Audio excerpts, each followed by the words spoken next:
Hey everyone, I wanted to offer a couple of comments on what's been going on recently. I believe that people are now aware of the a little bit deeper agenda, things relating to the event that happened in Boise recently, and now what's coming out in the news. And I think when people get excited, the tendency that I have is to believe that somehow what they're learning is new to them. And so what I wanted to be able to do is offer a few thoughts and tell you, first of all, and I always say if I don't piss you off, I'm not doing my job, is that if you think that what's happening is new, you really haven't been involved very much. Or you've been under a rock, or receiving the wrong information, or whatever. A classic example of this is what happened in Boise last week with the mayor. And all of the support for this particular agenda that I don't mention on Facebook, at least in this video. And the fact that somehow that people just became righteously indignant when it had something to do with their kids, right? Don't mess with the kids. Hey, isn't that weird? The totalitarians do that too, right? But we're nothing like them, right? Because they don't care who has the money.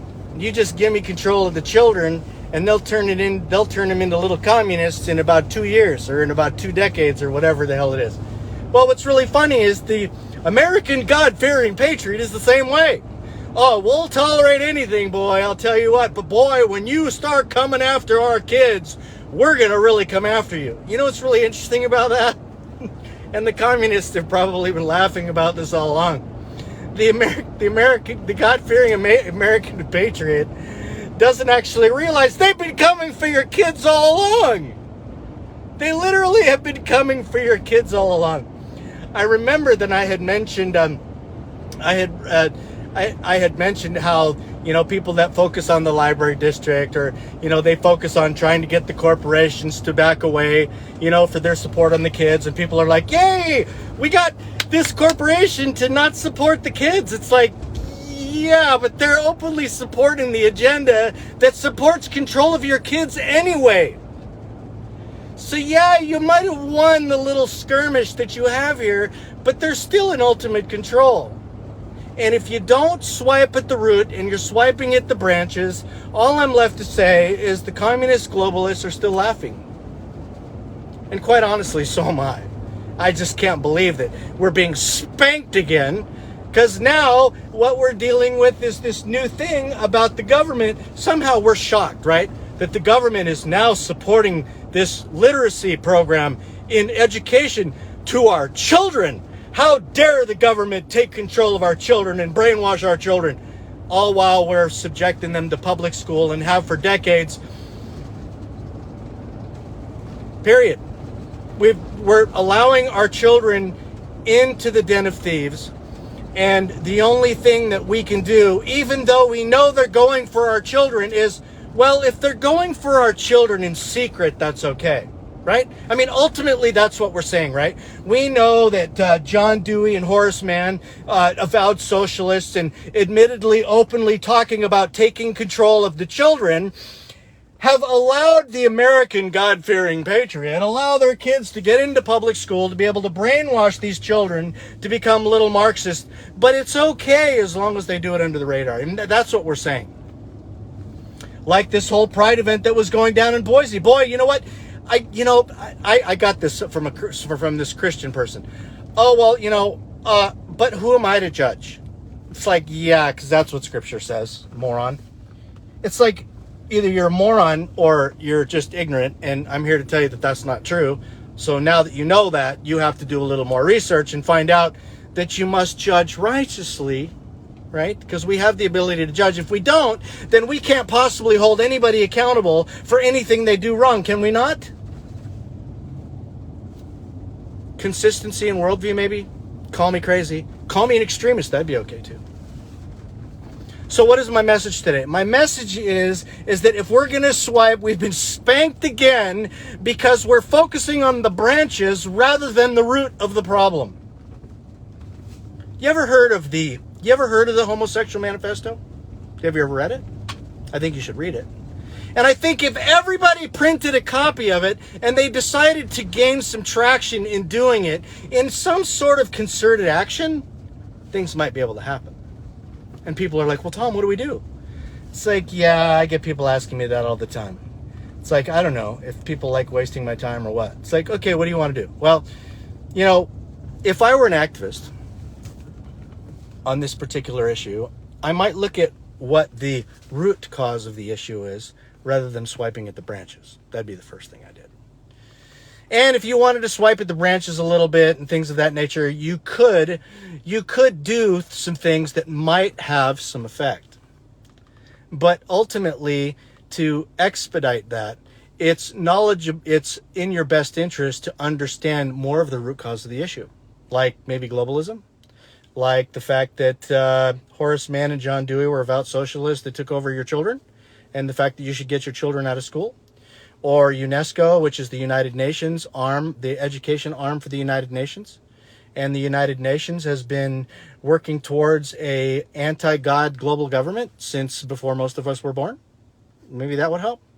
Maybe if we actually printed that documentation to prove that that's what it actually says, maybe we could gain some traction. Maybe we could look into some of the sustainable development documents, and we could look into what it talks about with this inclusivity thing that they have to be able to promote equality, whatever it is. It's all garbage anyway. And help people understand this is going on. This is not just Middleton, Idaho. This isn't just Idaho. This is the globe. This is what's going on globally at the exact same time. And people denounce my communicating openly about a global conspiracy. It's just, I can't even fathom the lunacy behind this.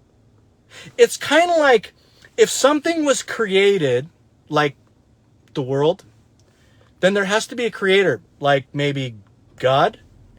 And if an agenda is being implemented globally, then there must have been a creator, like the UN or the people that created the UN, maybe, that are implementing this global concerted action plan to subjugate humanity.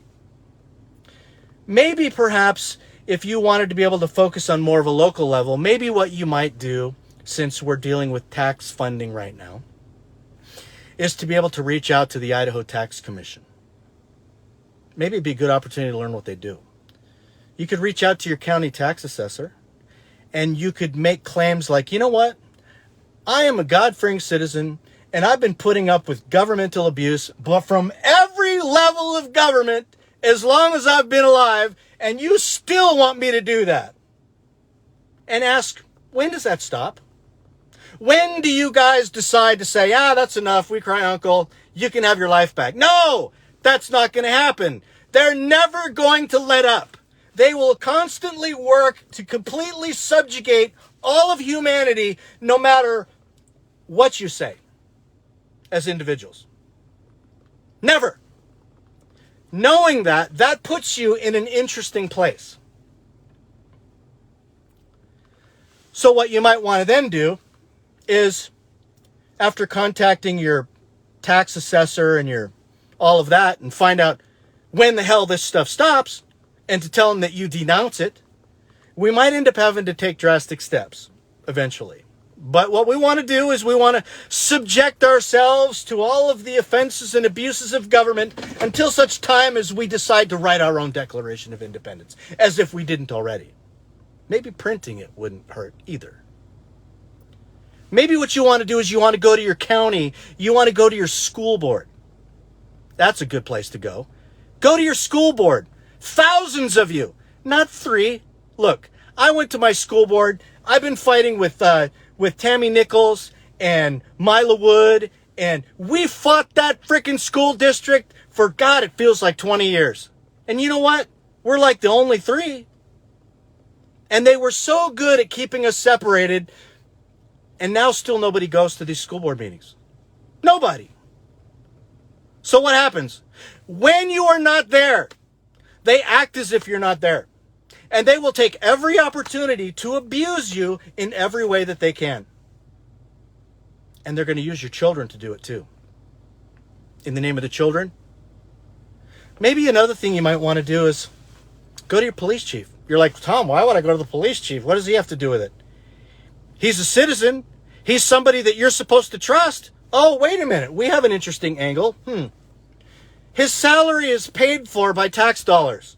What if you told him that you're tired of your tax dollars going to be able to brainwash your children, and it isn't even enough to be able to give them the supplies they need to be able to adequately defend the city? Now we can get into a whole different can of worms on police and law enforcement in this country, can't we? But nonetheless, it's still a good angle. What about your county sheriff? Does your county sheriff, as the supreme law enforcement officer of the county, have any authority at all in defending the liberty of the citizens? Do you know that? So why wouldn't he be worth chatting with? What about doing something that everybody does already? Complain to your legislature. Well, they say they do. What we're finding out is that's not really the case. And if it is, it's very short-lived. People are like, oh, well, I contact my legislator and they never call me back. It's like, how many times did you do that? One. Yeah, because that's what internal vigilance is, right? Yeah, I defended my country. I carried my firearm in a parade and I wrote my congressman once. It's like, what, are you freaking stupid? If you think that's the extent of your civic duty, you're on too much crack. The other thing I'd like to probably suggest is you might be working more for the enemy than you are for people that are trying to restore liberty. What about another thing? What about calling for an audit at every level? You know, it's kind of funny. When I called for an audit in Middleton, I believe the books were cooked. Of course, I can't confirm that. But you know what was really funny? There was no support from corporations listed in that audit. The Idaho Cattlemen's Association, for example, the Idaho Dairy Council, for example, Chevron, for example. There is a ton of money that is going into your school district and for education for the sake of the children, like the Catherine Albertson Foundation and so on and so forth. And all of these organizations, I can bet you dollars to donuts that every corporation that supports this garbage that's going on in Boise is probably on that list for defending your public school. How ironic that is, don't you think? It's funny to me that the media never gets any scrutiny from us. The corporations that we're moving towards, that are now controlling us as if they're government entities, are now not even on the radar. Yeah, sure they are. Oh, well, I called Idaho Power and they've backed away. They didn't back away from the support. No, they didn't. Think long term about what's going to happen. If this continues and people continue to be outraged, what is the outcome? Violence. Because the government is so hell-bent on grabbing the cojones of everybody that works for them, they turn around and use them against the citizens so they can keep their job. Do you know what this ultimately means by our failure to do our civic duty?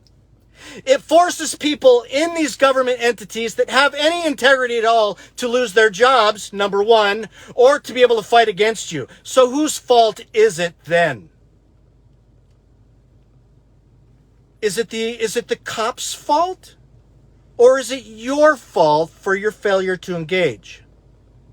Waterfalls are kind of funny, right? Water comes from a source.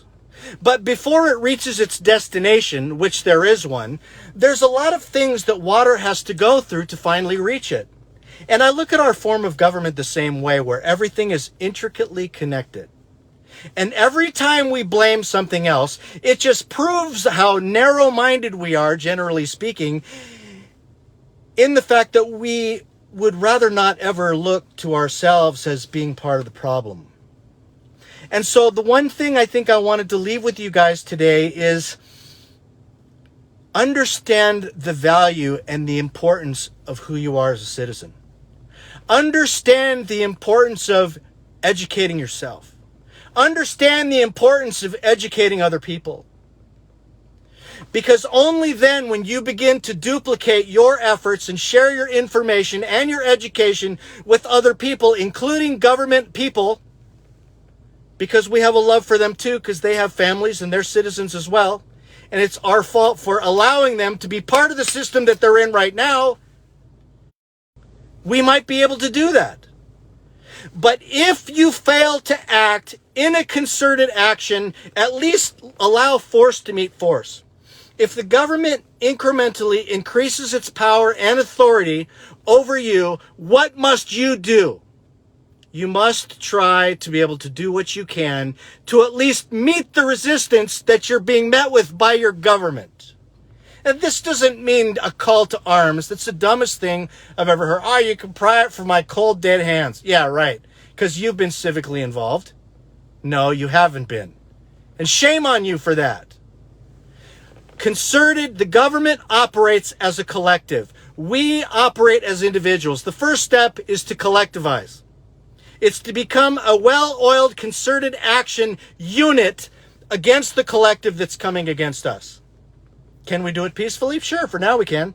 But if we lack the collective will to be able to do what needs to be done, we will hang separately, guaranteed. And it'll be paid for, ironically, like everything else, with your tax dollars. So ultimately, your lack of engagement and your ability to pay taxes to further enslave you is also your fault. Now, I don't like to point fingers at other people, but you know what? I've been in this movement a long time. I have sacrificed, like a lot of you have, to try to be able to get people where they need to go. They all have their individual focus. But you know what? Overall, the one thing that I see is our inability to collectivize and understand the grand threat that's before us. And understand that activism is not difficult. You don't need to rethink it. It is what it is. You work with other people because you're concerned about the things that are coming against you, and you work together as neighbors. You work together as a community.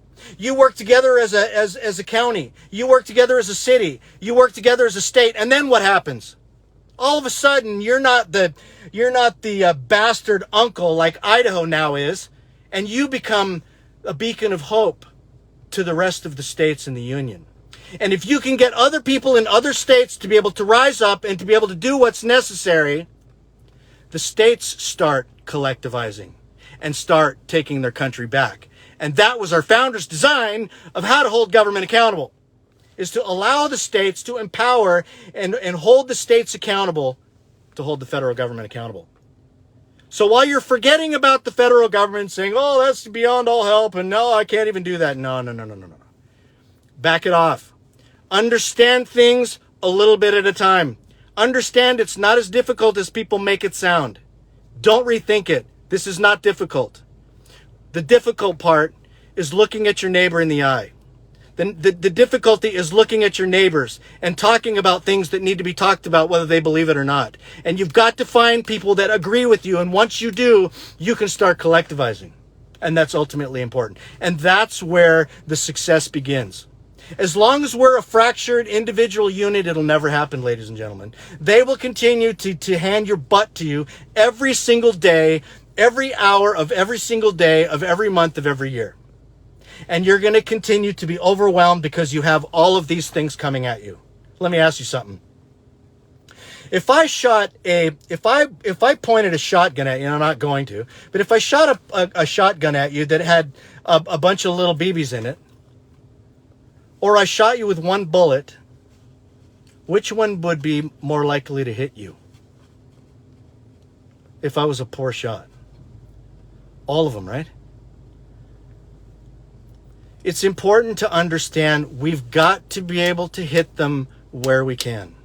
And the only way I can share this message is in a communist platform. I mean, what do you expect? But damn it, I can't sit by and continue to allow this stuff to happen and allow my fellow Idahoans to continue to hurt themselves. And that's ultimately what we're doing, isn't it? We've got to get it together, guys. I don't even know how to say this. I had said this in a rally I spoke at last week. If there were words that I could say and actions that I could do that would bring people together, I would say it and I would do it in a minute. Anyway, just a few thoughts for you to think about. Thanks.